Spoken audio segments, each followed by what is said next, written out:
welcome back to my channel. I am Tawana.valentin, here to give you another Friday's Fun Fact at 5. So today, I wanted to give you, today's topic rather, is tips when purchasing a home, or, things that you need to know. So let's get into it. Fact number one. So when you first decide that you are going to take those steps to go from or transition from renting to owning a home, the first thing that you need to do is you want to analyze your financing. Um, and like one of the common mistakes people make or think about when purchasing a home, they think that they have to put down 20% in order to purchase a property. And that's actually false. You don't need 20% to purchase a property or put down 20% to purchase a property. Um, Fact number two, I want to talk about programs that they have out there. Now, for the last couple weeks, about 4 weeks, I've been talking about grant programs for first time home buyers. So, again, when you're thinking about purchasing a home, you want to think about those grant programs that they have out there. Now, they have grant programs that help you with your down payment. So as long as you qualify, you can put as low as 3% down, whether it be an FHA loan. FHA loans usually are 3.5% that you would have to put down, or a conventional loan, which is 5%. But if you qualify for those grant programs that they have out there, you can put as low as 3% down. So, which is a great thing. Um, And if you wanted to know more information about those grant programs, I'll be more than happy to give you a buyer's consultation, and we'll go more in depth and detail about those grant programs. And the buyer consultation is absolutely free. So let's get into fact number three.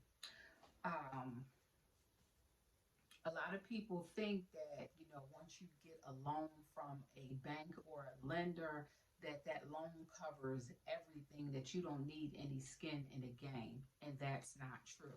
I want to stop that misperception, or stop people from believing that you don't have to have money because the loan is going to cover everything. Again, that's not true. You have to have some type of skin in the game in order to purchase the property. So let's get into fact number four. Now, I usually tell my clients, when they made that transition again from renting to want to purchase a home, you at least want to have $7,000 to $10,000 saved. And the reason that you need to have about that much, now it's perfectly fine if you have more, but if you at least have $7,000 to $10,000, that's where you want to have your savings at. So let's say that you've been pre-approved for a mortgage from a bank or a lender, and your realtor, hopefully me, has taken you out, showing you properties, you've gone, you did all that stuff, and you found your forever home. Now we're going into the next phase of when you're trying to purchase a home. So that realtor, hopefully me again, is going to do a comparative market analysis, or in other words, a CMA.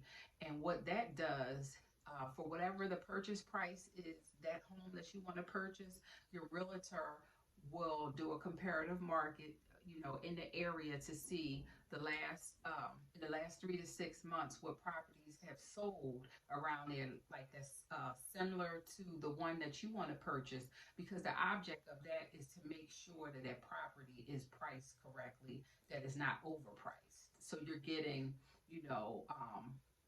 the correct amount for that property, I should say. Okay, so then here's where I want to talk about when you have to have skin in the game.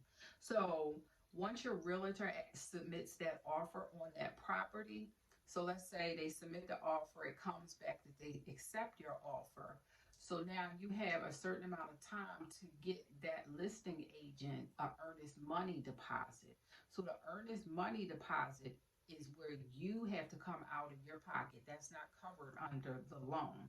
So the earnest money deposit is normally at a minimum 2% of whatever that purchase price is. So now you have to, get them a cashier's check, send that to them. So the next move is you have to pay for a home inspection. A home inspection can run depending on what you want to get inspected in the property. So let's say a home inspection, I'll just use $600.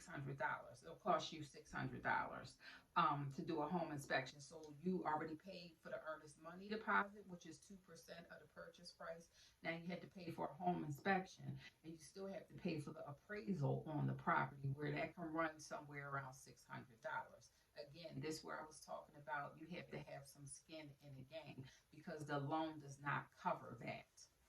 Okay, and then um, with your closing costs, you have to pay your closing costs. Normally, closing costs are usually 7% of the purchase price. So keep that in mind. This is all money that you have to come out of your pocket. Now, if you get a grant program, if you qualify for a grant program and they help you with closing costs, that's perfect. But it's not going to cover all of the closing costs. You still have to have some money in it. So just keep that in mind. So we're going to move on to fact number 5, last but not least. So all that I went over with the tips, I just want you to keep in mind. You still want to have a certain amount of money because nobody wants to move into their brand new home and then your house poor. So this is why I'm saying you want to have at least 7 to 10,000. If you have more, again, that's great. But everybody who purchased a house, it's a new house. You want new things in there. So, or little things you don't think about. So you need to have some money. It's better to have more money, more than enough money than not enough money when you're purchasing a house. So those were my tips for today. If you liked anything that I've talked about, please subscribe to my channel. All the information is below. And please like, share, and comment on this video. So join me next week for another Friday's Fun Fact at 5.